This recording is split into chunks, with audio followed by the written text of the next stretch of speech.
Now, folks, here's something else I got a problem with. The 10 Commandments. Here's my problem. Why are there 10? You don't need 10. I think the list of commandments was deliberately and artificially inflated to get it up to 10. It's a padded list. Here's what they did. About 5,000 years ago, a bunch of religious and political hustlers got together to try to figure out how to control people, how to keep them in line. They knew people were basically stupid and would believe anything they were told, so they announced that God had given them some commandments. Up on a mountain, when no one was around, God had given them the 10 Commandments. But let me ask you this. When they were sitting around making this shit up, why did they pick 10? Why 10? Why not 9 or 11? I'll tell you why. Because 10 sounds official. 10 sounds important. They knew if it was 11, people wouldn't take it seriously. So what, are you kidding me? The 11 Commandments? Get the fuck out of here. But 10 sounds important. 10 is the basis for the decimal system. It's a decade. It's a psychologically satisfying number. The top 10, the 10 most wanted, the 10 best dressed.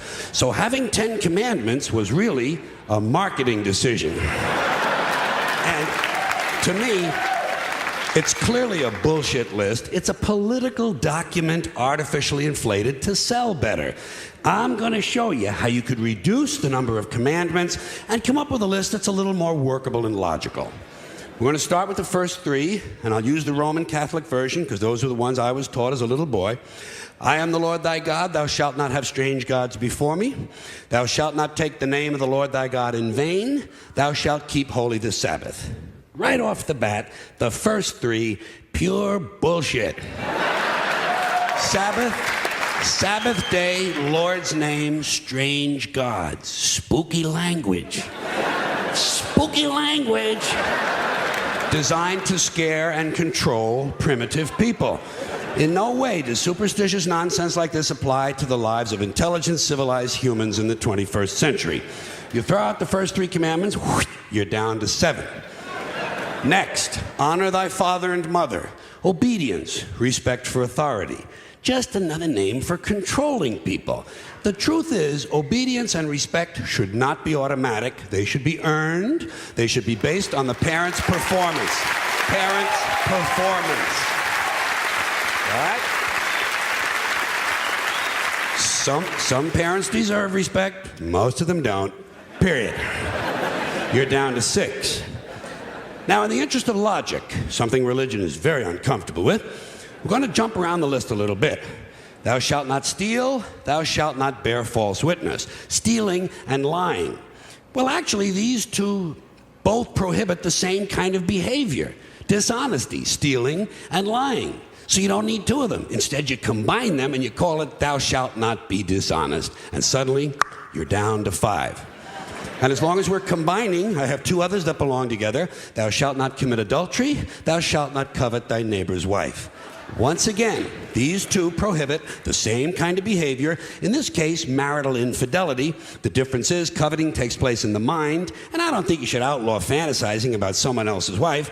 Otherwise, what's a guy going to think about when he's waxing his carrot? But marital fidelity is a good idea, so we're going to keep the idea and call this one, thou shalt not be unfaithful. And suddenly, we're down to 4. But when you think about it, honesty and fidelity are really part of the same overall value. So in truth, you could combine the 2 honesty commandments with the 2 fidelity commandments and give them simpler language, positive language instead of negative, and call the whole thing, thou shalt always be honest and faithful, and we're down to 3. Thou shalt, they're going away fast. Thou shalt not covet thy neighbor's goods. This one is just plain fucking stupid. Coveting your neighbor's goods is what keeps the economy going. All right? Your neighbor gets a vibrator that plays "O Come All Ye Faithful." You want to get one too. Coveting creates jobs. Leave it alone. You throw out coveting and you're down to 2 now, the big honesty and fidelity commandment, and the one we haven't talked about yet, thou shalt not kill, murder, the 5th commandment. But when you think about it, when you think about it, religion has never really had a big problem with murder. Not really. More people have been killed in the name of God than for any other reason. All you have to do... Sure.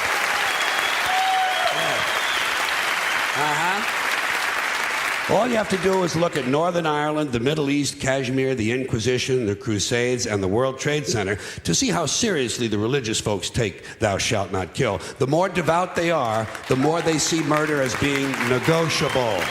It's negotiable. You know? It depends. It depends.